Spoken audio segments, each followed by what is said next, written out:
Welcome to the Healthy and Wealthy and Wise podcast with global sales trainer and professional speaker, Lois Kofi. Each week, it is her goal to share inspiration and education for you to be, do, have the best health and wealth and wisdom for your life.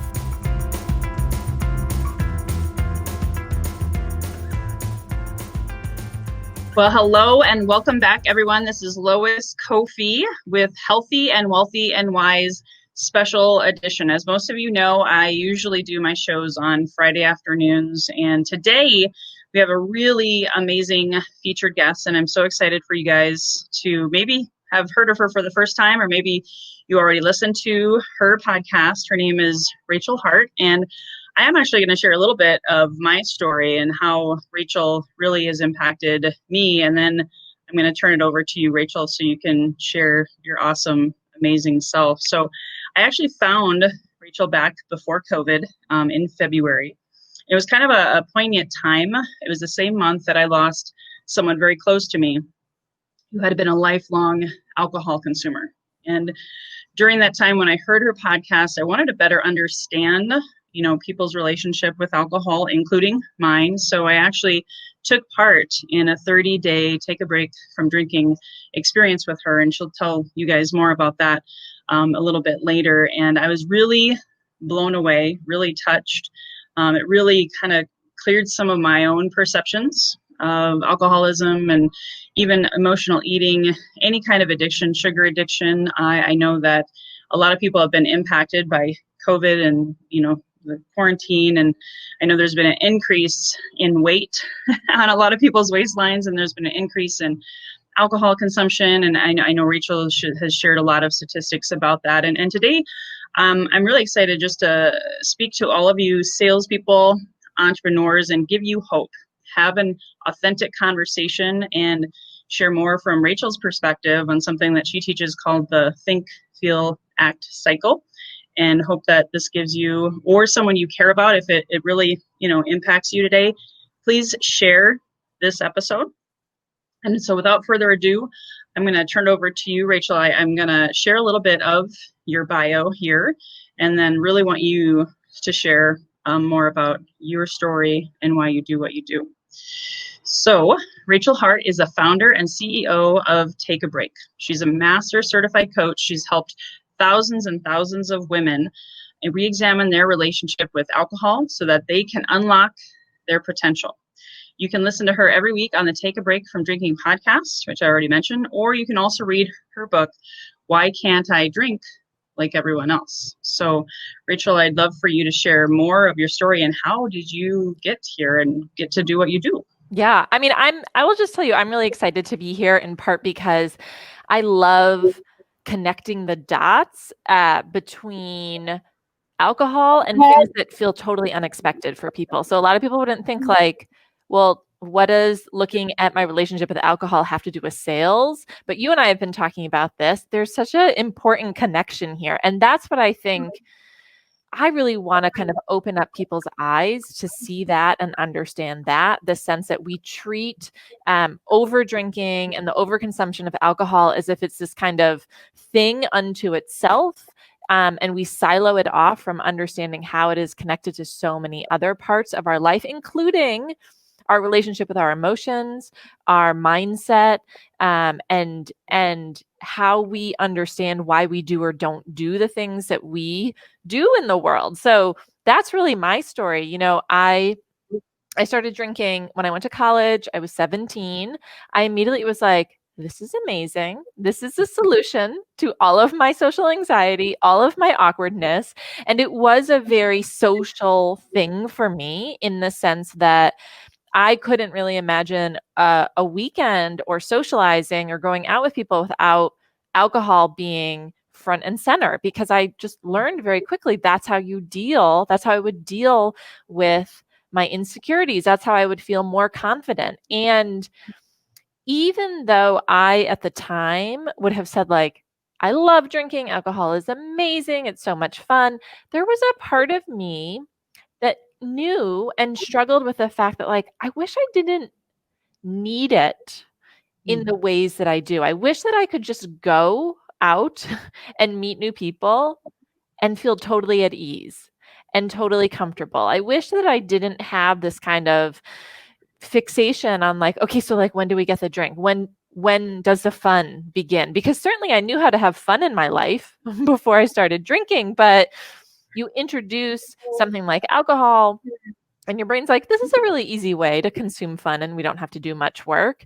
So it was something that I recognized, although I did not articulate for a while in my life. I recognized like I didn't really like the relationship that I had with it. I didn't really understand why I often felt like I had a lot of desire. And I was pretty sure that something was just wrong with my brain. That when like the brain lottery that day brains were handed out, I was just given the kind of one that didn't work well, because I did recognize that the kind of desire that I had to drink, I recognize like, I kind of eat the same way. I have, and that had been going on for much longer in my life, that I ate very quickly. I had a lot of desire for food. And so I sometimes felt like my brain didn't have an off switch, and I didn't know why that was. And I assumed that it meant that something was wrong with me. But of course, that wasn't the case at all. And that's the work that I really do to help people see, is that any kind of overconsumption, whether it is alcohol or food or spending or shopping or watching, whatever it is, that's a symptom of something else. That's a symptom of something else for you to look at. And this is why I think it's so amazing to explore this in the realm of sales, because what I talk to people about is, okay, we actually have to deal with what happens when you say no. When you have the desire and you say no, then what? You feel deprived, you feel annoyed, you feel frustrated, you feel bored, whatever it is, there's an emotion there that, of course, is always going to be easier to eat over, drink over, smoke over. And it is developing that different relationship with your emotions that I think is so transformative. And of course, your emotions with sales, that's huge, right? Your ability to sell yourself, sell a product, sell people on their own belief in themselves that, hey, you can do this. That is part and parcel with your ability to navigate your own emotions. Because why do people find sales challenging? Because a lot of emotions come up when they start entering into that realm. And so that's my experience. I really think that there's a lot of people who don't fall into this kind of black and white narrative of like, I am an alcoholic and a problem drinker and I need medical intervention, but also look at their relationship with alcohol and they're like, I don't know. I'd like to maybe have it be a different relationship, but I don't know I don't know how that would even happen. And so I really see that as kind of the world that I straddle. Well, it's so cool. You talk about emotions, and I think I was going to mention this and I forgot, but salespeople in general, because I've been coaching salespeople for the last 20 years, and I've also been in the health and fitness industry, and seen a lot of yo-yo dieting and all of those emotions that go with that. And sales in general seems to attract more emotional people, or more all or nothing type personalities, or that work hard, play hard, adrenaline junkie, mindset. And that's not everybody. I'm not trying to stereotype us.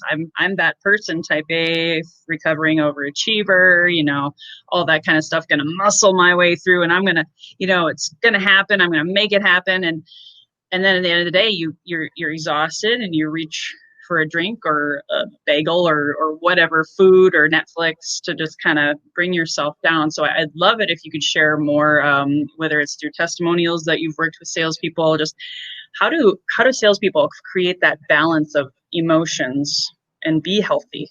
Yeah. Well, I think this is really important because I wasn't in sales before becoming a coach, but I did have a relationship with work that, like you said, it was very all or nothing. It was work incredibly hard. And the argument that I made for myself is like, okay, well, I'm working myself to the bone, but like, I'm going to have some fun by the time Friday night rolls around. That was my reward. And so I think like the place to then be curious about and examine is So instead of just paying attention to Friday night and what happens, and then maybe how you feel Saturday morning, let's back up and understand what's happening on Tuesday and Wednesday and Thursday. Let's understand the emotions that are fueling you during the week, because I think a lot of times we try to just willpower our way through emotions, and we think that like, okay, like I'm super anxious, but like, look what I can get done. And I'm just going to like go, go, go, go, go. But then of course, on the other side of it, like you said, we're looking for a drink. We're looking for something to eat. We're looking for a way to blow off steam because we've had that kind of pressure cooker inside of ourselves. Amen. Yeah. So when you talked about on your podcast the think, feel, act cycle, again, I wish I would have had that 20 years ago. Oh my God, me As too. a salesperson, as a fitness coach, seeing my clients stop and start looking for that next, magic pill, right? But it was all within. I mean, we had to do the work and go within. So I would love it if you could share more about the think, feel, act cycle. Well, I mean, the first place for me where I really, where I was introduced to it and it really kind of like I had a light bulb moment go off is I often felt like my drinking and eating as well, especially when I was overeating, like it would just happen. Like I wasn't even planning on it. I wasn't like, I just thought I was going to have a glass of wine and then like the bottle just happened, right? Or I was just going to like sit down and like have a little snack and then I just polished off the bag of chips and it just happened. And that was so challenging, right? Because then you're in this place of, why am I doing the things that I'm doing? I can't even understand it. So think, feel, act is all about really starting to recognize that everything that you do or don't do, it doesn't just happen out of the clear blue sky. It's always connected to a thought. It's always connected to a feeling. Now, when it's such a habit and it's so automatic and your brain is running on default, it will seem like there's not a thought or a feeling there. It will seem as if it just happens. But when you start to slow it down and you start to observe your brain and you start to apply this framework, you see, oh gosh, there was a thought there. Just like, who cares? One more won't hurt. I deserve it. Screw it. It's not a big deal. You start to see that there are thoughts, there are feelings going on there. How does someone become conscious of that though? I mean, I know because I've done your 30-day program. It's phenomenal. You had us write things out to bring it to our consciousness. And what I loved about it was logical. You were wanting us to observe without the self-loathing and judgment that a lot of us overachievers are really good, or, maybe we were so good coming from my great, German stock, you just stuff the emotions down and you don't even know how to feel after, many years of programming of like that. So how can they start, other than, of course, checking out your podcast and learning more? I mean, I honestly think that your brain is a perpetual problem-solving machine. And we don't realize that. Like, I thought I was at war with my brain and that my brain was kind of out to get me. And when you start to realize, no, it really just wants to solve problems for you, but it's going to solve the problems that you put in front of it. Right. And so what happens is that when I introduce this idea to people at first, they'll say, okay, that makes sense, but like, I don't know what I'm feeling or I don't know what I'm thinking. And if you were just to start to turn that around and say, well, what if I did? What if I did know what I was feeling? What if I had an idea of what I was thinking? If you just create some space, your brain will go to work. It will start looking for answers, but I don't know. There was nothing there. I'm confused. It shuts down inquiry. And so honestly, I really do think the best thing that you can start to do is kind of become a questioner of yourself and inquisitive about yourself and start asking those questions. People don't realize, I didn't realize, that I had this immensely powerful tool at my disposal that would help me figure out why I was drinking too much, why I was eating too much, why I was working all the time, why I constantly got to the end of the week and felt like just got to blow off some steam. I had a tool that would help me. It's just that no one showed me how to use it. No one gives us the instruction manual for our brain. No one explains the think, feel, act cycle. So we're it's like we're given this unbelievably powerful tool, and then nothing. And so that's what I want people to see. It's really not that hard. It's really not that difficult. It just starts with being willing to ask yourself questions like this and not accept I don't know as an answer. Right. Yeah. I love that. Be curious. Your think, feel, like cycle. When I talk to salespeople and they get triggered by that no, like I got all no's today, Lois. I don't know what I'm doing wrong. I must be a bad salesperson. Right away that self-talk intervenes, and I've been there myself many times until I worked through with a life coach, someone like you, and recognizing that those triggers came from childhood trauma, and I needed to work through those kinds of things. So anything else, like when a salesperson feels those emotions, has triggers, is there any other advice or tips? What can they do next? Yeah, and I mean, listen, I have my own business as well. I had to teach myself sales as well, right? And so I've gone through the same process. I think it's really interesting to just notice the patterns, what your brain does. Your brain wants to make the sale all about you, right? It wants to make the no and the rejection all about you. It must be that I'm bad, I'm not doing a good job, I haven't studied enough, whatever it is. Instead of, can you take that curiosity and bring it to the person that you were trying to sell? What was going on in their brain? What do you think their objections were? What were they thinking about? What were their fears? What were their doubts? As soon as you switch it around and stop making it about you and get curious about your potential client, all of a sudden there's so much there for you to discover. But if you're not paying attention to your thought patterns, what you will do, what you recognize, and I've done as well, is make that no, make that rejection mean, oh, I'm doing something wrong. There's something wrong with me. I'm no good at sales. I'm never going to be able to figure this out. As opposed to, you can take the think, feel, act cycle and you can apply it to that potential client, right? You can think about, okay, so how did they show up? What could they have been feeling? What might they have been thinking? Oh, if I can identify that, maybe those are actually obstacles that I can address as part of my selling, right? As part of my sales call with them, or however people do their selling. So to me, this work is all about curiosity. And the more curious that you can get with yourself, the better that you will be as a salesperson, right? The more that you will see, like, oh, the no has nothing to do with my self-worth. Those things are completely separate. There's my self-worth over here, and then there's my sales over here.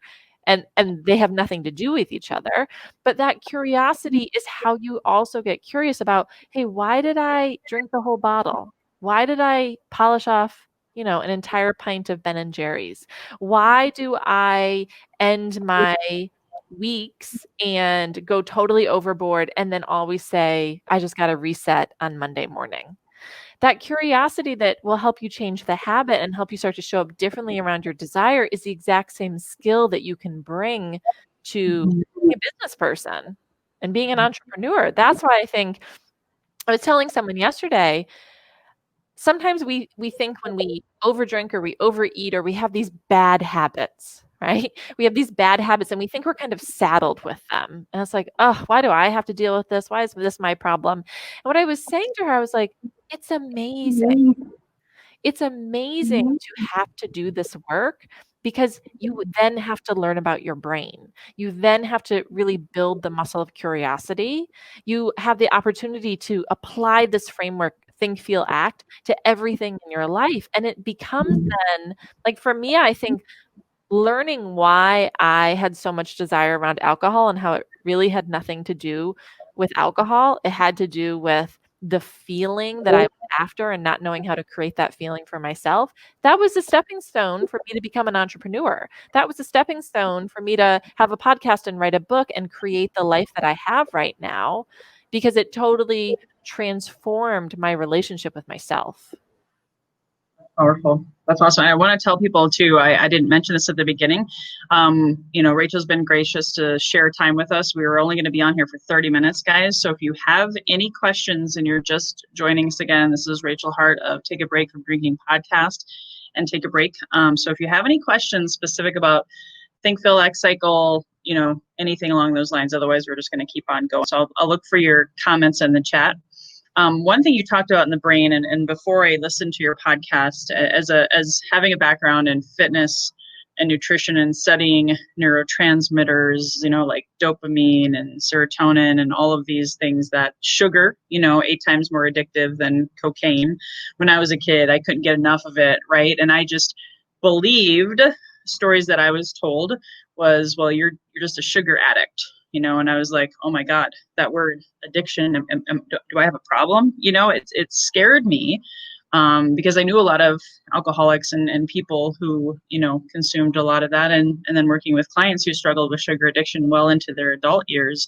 I know you talk about that word addiction, and you kind of shifted my paradigm about that. So you can share a little bit more about that, what you talk about. Yeah, I mean, honestly, like in the work that I do, I really don't use the word addiction because I think that it's so charged and it's so misunderstood. I mean, you can you can talk to 10 different doctors and get 10 different definitions about what they think addiction is.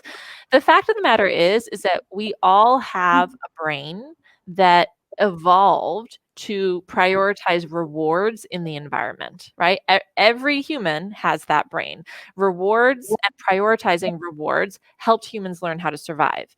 Now, here we are in a modern environment where humans have learned how to manipulate natural occurring rewards and make them stronger. So we turned grapes into wine, and we turned honey into processed white sugar, and we turned poppies into heroin, and we turned sex into unlimited porn, right? And we turned like all of these things. We've learned how to make the rewards. We've learned how to make them more intense. We've learned how to make them more available. We've learned how to make them easier, right? I mean, think about entertainment, right? Like human beings, we get a little dopamine when we figure out the end of a story, right? When we figure out how a story ends. But you didn't used to just be able to sit back and just have stories on demand over and over and over again. And when a lot of people hear me talk about this at first, they're like, well, what are you talking about? Like on demand entertainment and alcohol? Like, because we think they're so separate, but they're not. We all have this brain. We all have a brain that prioritized a reward system. We all now live in a modern environment where rewards they are stronger, they are more readily available, they're easier, they're cheaper to access. And again, no one teaches us, hey, this is how the brain works and how are you going to start to manage it? Because yes, we have that primitive part of our brain, the lower brain that evolved to prioritize rewards, and as do all animals. But because we're humans, we also have a prefrontal cortex. We also have this higher brain, this part of our brain that can weigh the pros and cons, and it can set goals, and it can think about the future, and it can observe ourselves. It can observe our mind at work. And if you learn how to start to access that, to me, it's like exercising a muscle. If you learn how to access that, you can see like, oh, I don't just have to be addicted to my screen and addicted to wine and addicted to sugar and addicted to Netflix, right? You start to see like, oh, this is just something that no one ever showed me how to manage my own mind and my own evolutionary wiring. And that I think is so powerful. You could almost call it the brain gym or brain fitness. Like I say this all the time, right? Because everyone knows that if you want to be physically fit, you have to move your body. And we also feel like you can't move your body twice a year and think that you checked it off a list. Like, well, I did 2 runs in 2020, so I'm done being physically fit. We know you have to move your body. The same is true if you want to have emotional well-being. You have to exercise your mind. And I think that people actually are yearning to do this, except we just have no idea. No one shows us how to do it. I mean, that to me is what the think, feel, act cycle is. It's not about like, oh, just have some more self-care, right? I mean, there's nothing wrong with self-care except that it's sending you down the path of like, what can I do or consume to feel better instead of actually going to the root cause of like, why don't I feel good right now? Amen. Amen. It's all about the root cause for me. We live in such a pharmaceutical age and a quick fix society. And actually, Josh, so there's 2 questions here, Rachel. One of them, Josh says he doesn't usually drink much, but, how do you think culture has instilled this, oh, I need a drink as a response to negative situations? Well, I mean, first, it was already there in our society, and just look at how front and center alcohol has become during the pandemic, right? Look how much it has become like, okay, well, like, let's just drink wine. What are we going to do? It's just wine time, right? Like, let's just have my quarantini. I think that Or somewhere, right? Yeah. important is to pay attention that all of us, I don't care who you are, I don't care if your parents drank or if they didn't drink, you were growing up in a world where you were learning about alcohol. You were learning about it from friends, you were learning about it in books, you were learning about it in movies and on TV. We're getting all these messages about what it means to drink, what it means not to drink, how it is sophisticated, how it helps you take the edge off, what cocktail hour is. We're getting all these messages, and you have to start to understand when you want to change your relationship with alcohol. Hey, what did I learn to think about it? Do I want to keep these thoughts? Are they serving me? And if not, how might I change them? I think it's really important, though. One thing that I really stress is I hear a lot of people say sometimes, yeah, I mean, like alcohol is a poison and it's terrible for you and it's a toxin. And people go kind of basically to the other end of the spectrum. So it goes from like, it's the best thing in the world and it's wine, like it's evil and it's poison and it's harming your body. What if we could just, instead of going into like, it's amazing or it's horrible, just say like, it's just neutral. It just exists, right? Alcohol has been here. It is a byproduct of living on this planet. It existed before humans. Humans just learned how to harness it on a mass scale. It just is, but you have to really understand what those stories are and what you've been taught about, hey, this is how you take the edge off. This is how you open up. This is how you loosen up. This is how you connect. This is how you have a good time. This is how you, like, I think about it as like beer and baseball for me. It was like, you would like go to a baseball game, you don't have like beer and a hot dog. And so just like that message, that was a message that I had for a very long time. And I remember at first, like going to baseball games being like, this feels very weird. But just understanding that you really are learning all of that is so important. Awesome. Wonderful. I know we're getting close to the end here. One more question from our guests. How do you or do I control our minds to not overthink so many things at once? So I think like this is where I think the think, feel, act cycle is so powerful, because one of the things that I really encourage people to do is that you cannot try to manage your mind in your mind. That sounds a little weird, but like you have to actually get your thoughts out of your head onto a piece of paper so that you have some distance and you can look at them objectively. And that's one of the things that I really show people is like when your brain's like thinking about a million things, it's like, let's get it onto paper and then let's see if we can separate out the facts from the drama. This is like one of the best things that I've ever been taught, especially as an entrepreneur, right? Like there's math in my business and then there's all my drama about it. Same thing with sales, right? There's the number of closes that you did or did not make. And then there's all your drama about it. When you get it down to paper, that is then how you can start to separate it out. It's like, what's just actually happening in my life? Right? What is actually the fact? And then what is all of my drama about it? I have a move coming up, right? And my brain wants to say like, oh my God, we have so much stuff. And how are we going to coordinate this? And it's so hard to find people because we're in the middle of a pandemic and I have a toddler and right, I have all this drama. And the facts are just like, I have stuff in one place that I'm moving to another place. Right. And like that is the power I think people don't realize. And we try to do it in our head and then it feels very overwhelming. Got to get it out on paper, right? It's just like, to me, it's like a math formula. So much easier to do when you just get it out on paper and then you can start working on it there.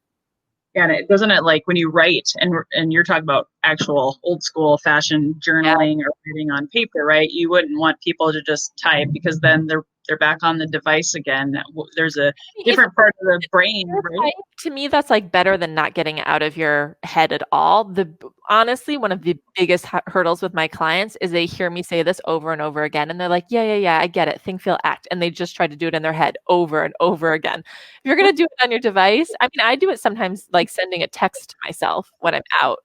Just get it out of your head, right? That distance so you can look at all that drama. You can look at how your brain's freaking out.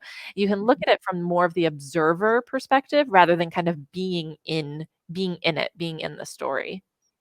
That's awesome. Well, I know we're down to the wire here, and I just want to thank you again so much, you guys. This is just a taste of what Rachel has to offer, and it's not all just about drinking, guys. I've just seen so many analogies in my health and fitness career and in sales of how we overthink things, over dramatize things, and it stops us from living our highest and best version of ourselves and our true purpose. So that's why I wanted to bring her on today. You can find her, just go look for Take a Break from Drinking podcast. I listen to it every week. Rachel, I almost never miss an episode. Listen to it while I'm in the shower, and it just keeps me mindful of the think, feel, act cycle in all areas of my life, not just, drinking alcohol or, eating the donuts, whatever the thing was that week, just keeping me conscious. So guys, please check that out. And I wanted to close with my favorite question, my signature question. As you know, my podcast is called Healthy and Wealthy and Wise. It has a lot of meaning for me and in my journey. But when you hear that phrase, Rachel, what does that mean to you? To me, that means a managed mind, a mind that you feel like you have ownership over, you know how it works, and you know how to send it in the direction of your goal. Awesome. I love it. Well, thank you again for tuning in, everyone. This was a special edition with Rachel Hart. If you guys want to come back on Friday, I've got another episode on Leaving a Legacy with Ted and Lisa Snyder, and this will be up in iTunes very soon. Thank you so much. We appreciate you, Rachel. Until next time, guys, here's to your best health, your best wealth, and as Rachel would say, your best managed mind. Bye-bye for now. Hey guys, thank you so much for listening to this episode. If you enjoyed this, please subscribe, refer a friend, and please drop me a rating or a review. If you do that, I'll reward you with a free 20-minute free coaching session on crafting your journey to your best self. Reach out to me at lois@loiscoffee.com to claim your 20-minute slot. Until next time, be healthy, wealthy, and wise.